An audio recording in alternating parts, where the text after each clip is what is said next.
reaction on this? Because also Willis had accused you earlier on of paying lip service. Yeah. Yes, and just having a PR talk when our sovereignty as a country is being breached. It's not. If Willis bothered to listen to me, he will have heard what I said, and I was very clear about it. Number one, let me start by saying Kenya hosts more than 700,000 refugees. Kenya sends troops to other countries for peacekeeping.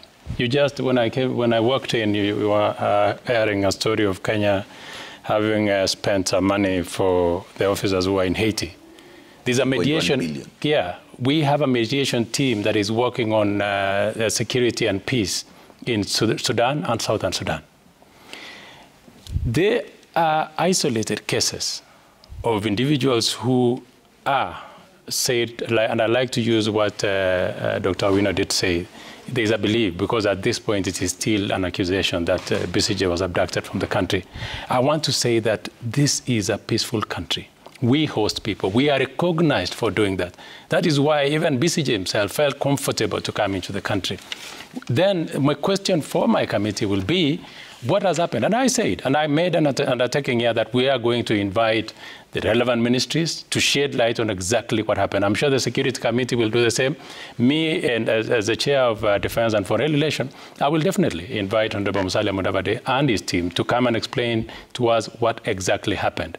I do not want us to be very emotional on an issue that we can easily get the details and we address it. So people have been accused, and you see, there's a lot of, it's a very sad situation because, and like I said before, there's a very thin line between, in Kenya now, even police officers in uniform arresting someone. Kenyans online would say, you know, they're abducting. It is not an abduction. There's normal arrest, and then there are abductions. On the issue of the former deputy president, and you mentioned, and of course what has happened in Parliament, that one cannot go without my response. I want to say this, that the former deputy president has had a problem with our security agencies. From day one, he's accused the National Intelligence Service, he's accused everyone in the security sector, the IG, and everyone who he believes have a problem with him, even when there is none. I want to tell you that there has, and you know, the deputy president, former deputy president before, was invited to make a statement with the DCI. He declined.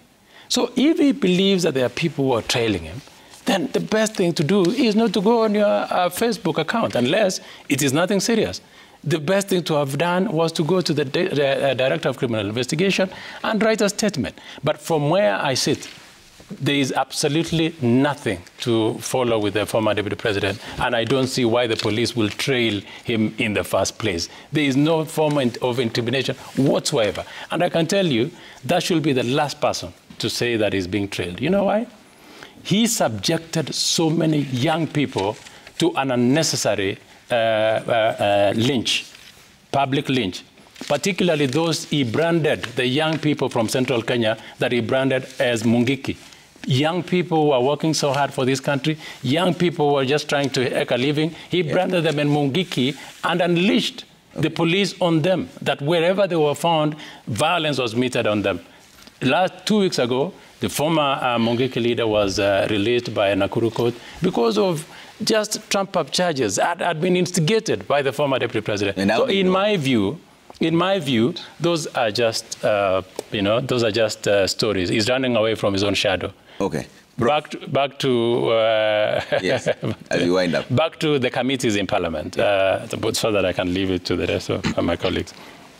Let me tell you, Trevor, we are all elected from a political party, unless you're an independent candidate, where you must subscribe to the ideals and the ideals of a political party in Parliament. You must vote. It does not only happen in Kenya, even in the US Congress. You must vote in line with your party.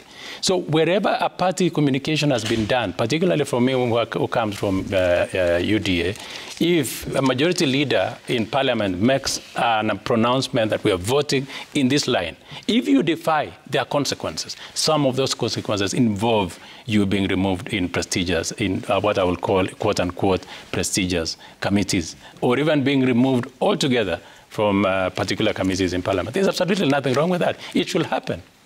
So and that is how Joe Newton and the rest should be removed. They should be removed. Why should they not be removed? If there were inadequacies, and if they have defied the party position on what they were supposed to have done in Parliament, they have to be removed.